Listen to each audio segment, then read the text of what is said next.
Howdy, y'all. Happy Wednesday. Hope you're all well and safe. Last week's puzzler was fun. They're all fun, but last week's was fun because a couple of you got it pretty well, so I was excited. So we'll go over it one more time and then I'll give you the answer. There was a Maharaja who owned a mango tree that had very sweet, abundant fruit. People would come from miles around to pick the fruit, so the Maharaja decided to enclose it in 7 gates, and at each gate there was a guard.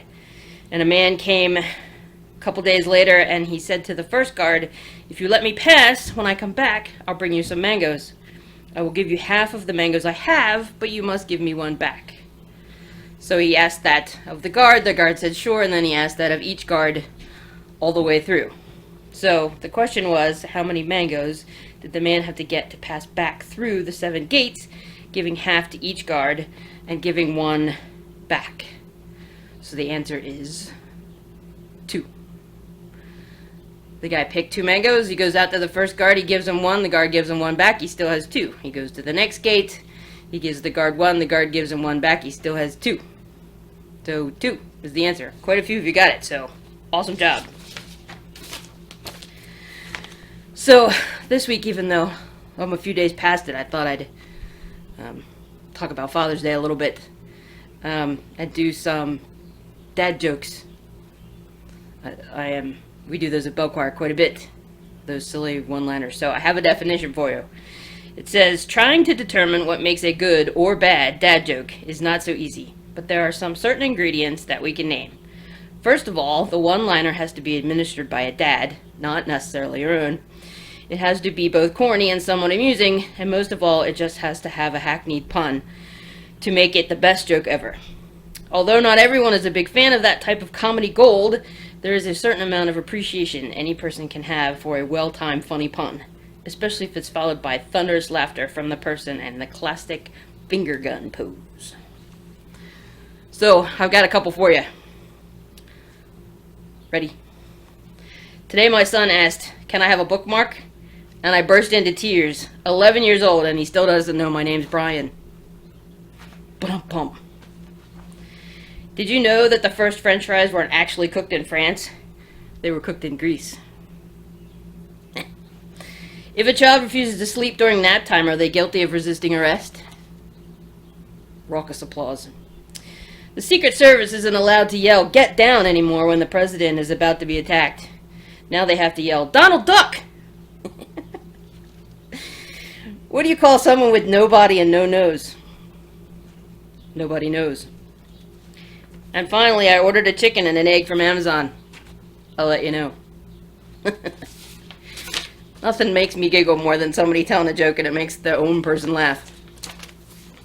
So, in the next segment, I'm going to show you a dad trick, I guess you would say. I was going to make it this week's puzzler, but I'm not too sure many of you have 15 10-penny nails lying about for you to be able to do this, so I'll just show it to you, and then we'll talk about it. Enjoy.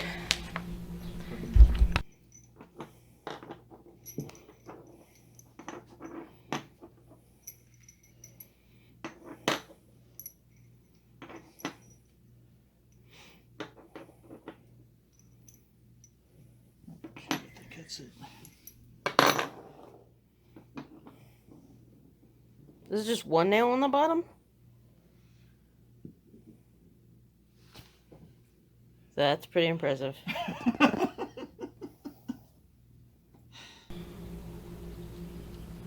So when I was shown this trick, the first thing that came to mind was Jesus. I just think that's kind of cool. The nail in the center, to me, is very clearly Jesus.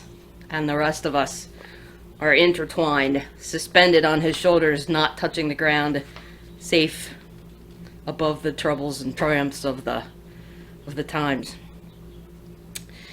Matthew chapter 11 verses 28 to 30 says, "Come to me, all who labor and are heavy laden, and I will give you rest. Take my yoke upon you and learn from me, for I am gentle and lowly in heart, and you will find rest for your souls. For my yoke is easy and my burden is light."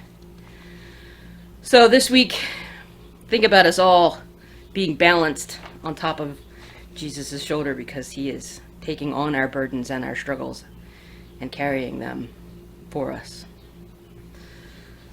And feel free to try it if you have a whole bunch of 10-penny nails lying around. I'd love to see it if you could do it. It'd be great. Alright, so this week's puzzler, as soon as I find it. Okay. Keeping in the theme of dad jokes. Ready? First, think of the color of the clouds. Next, think of the color of snow. Now think of the color of a bright full moon. Now quickly answer, what does a cow drink? Good luck all. Have an awesome week. God bless. Take care. See ya.